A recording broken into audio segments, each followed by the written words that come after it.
The most haunting museum to injustice in Arkansas is not in Arkansas, but in Montgomery, Alabama. At the National Memorial to Peace and Justice, better known as the Lynching Memorial, the Equal Justice Initiative has documented 493 racist terror lynchings in Arkansas, among over 4,000 nationwide. Each of the more than 800 steel monuments in the memorial marks a county in which at least one lynching occurred. More than 50 of them named counties in Arkansas, including Pulaski County. On June 13, 2021, I attended the dedication of a memorial at Little Rock's Haven of Rest Cemetery, which the Equal Justice Initiative describes as the largest black cemetery in Arkansas. The memorial reads, "On May 4, 1927, a mob of armed white men captured a 22-year-old black man named John Carter, hanged him from a telephone pole, and riddled his body with bullets in downtown Little Rock. Afterward, in a caravan of cars, the mob dragged Mr. Carter's corpse through the streets of Little Rock. They drove past City Hall and the police station before stopping at the intersection of 9th and Broadway, then the heart of the city's African-American community.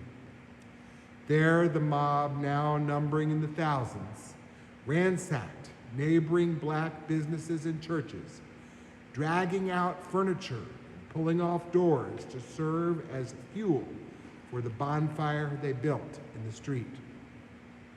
In an act meant to instill fear in the African-American community, the mob had formed in response to rumors that a white woman and her daughter had been assaulted 6 miles west of downtown. Despite the absence of any evidence against Mr. Carter, the white mob terrorized the black community, causing extensive damage. The next day, photos of Mr. Carter's lynching were sold for 15 cents apiece. Although the governor and press criticized local law enforcement for not protecting Mr. Carter from the mob, no one was ever held accountable for their role in the lynching of John Carter. Racial bigotry and inequality were enforced through violence and lynchings during this time period, causing great suffering and harm. In 1927, Temple B'nai Israel sat at the corner of Capitol and Broadway, 4 short blocks from the site of the mob violence and bonfire that included the incineration of Carter's body. The Encyclopedia of Arkansas reports that an estimated 5,000 white people, including, according to reports, women carrying babies, rioted in the intersection and surrounding neighborhood. Unlike the neighbors of Nazi concentration camps, Rabbi Ira Sanders, of blessed memory, did not hide his eyes from the injustice and terror only blocks from the temple, not far from his own house and the homes and businesses of temple members. James Moses writes, "The lynching both horrified Rabbi Sanders and moved him to action. When I saw that dreadful lynching," Sanders said understatedly, "I was convinced that I had come into a community that needed a lot of education."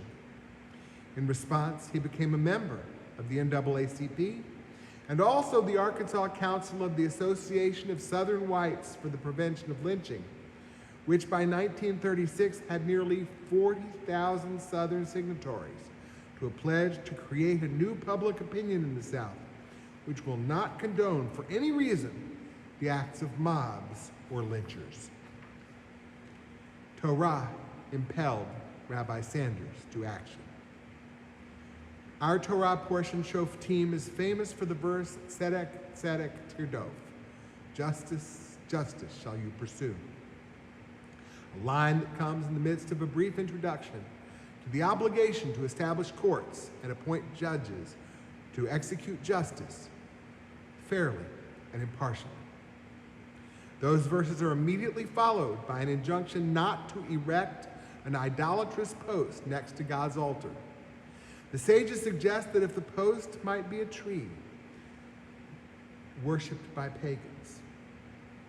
Rabbi Tom Alpert writes, the juxtaposition of these verses, those about justice and those about the idolatrous tree, led the Talmud to suggest that the appointment of an unworthy judge was akin to planting an idolatrous tree. That is to say, a miscarriage of justice is like the planting of a tree that encourages evil and idolatry. Lynching was, among other things, a perversion of justice. White Southerners appointed themselves judge and jury and executioner. And their murderous miscarriage of justice brought still more idolatrous evil. The trees and other poles on which Southern whites lynched their victims may be compared to idolatrous trees planted alongside the American system of justice. In words made famous by Billie Holiday, the poet Abel Meeropol wrote, "Southern trees bear strange fruit, blood on the leaves and blood at the root, black bodies swinging in the southern breeze, strange fruit from the poplar trees." The fruit, though, did not consist only of lynching's immediate victims. As the Equal Justice Initiative explains, lynching profoundly impacted race relations in this country and shaped the geographic, political, social, and economic conditions of African Americans in ways that are still evident today. Terror lynchings fueled the mass migration of millions of black people from the South into urban ghettos in the North and West throughout the first half of the 20th century. Lynching created a fearful environment where racial subordination and segregation were maintained with limited resistance for decades. Most critically, lynching reinforced a legacy of racial inequality that has never been adequately addressed in America. The administration of criminal justice in particular is tangled with the history of lynching in profound and important ways that continue to contaminate the integrity and fairness of the system, of the justice system. The fruit of those Southern trees was and remains racism that is systemic, that is ingrained in American life, pernicious and lasting. The United States is home to no fewer than 16 major memorials to the victims of the Shoah. There is one major memorial to lynching's victims in the United States, and it is nearly 400 miles from downtown Little Rock. Philosopher Susan Neiman observes, "It's puzzling that an event that happened in Europe should assume such a popular place in American national symbolism, particularly when the United States did so little to save Jewish refugees before the Holocaust and so much to ensure that former Nazis immigrated to the U.S. after it." She goes on to suggest that perhaps the focus on Auschwitz is a form of displacement for what we don't want to know about our own national crimes. Germany, too, is home to many Holocaust museums and memorials, as are most other European countries where the Shoah was carried out. That took a while, but Neiman successfully documents the extent to which Germans endeavor to come to terms with their past and chart a better future. By contrast, Americans increasingly make clear that they do not want to know about racial injustice in this country. Oklahoma has banned books on the basis of a law that prohibits public school teaching that might cause, quote, any individual to feel discomfort, guilt, anguish, or any other form of psychological distress on account of race. I don't know about you, but I hope the Germans feel anguish and discomfort because of the Shoah. And I, as a Southern white, feel anguish and guilt because of the legacy of lynching and other forms of pernicious racism.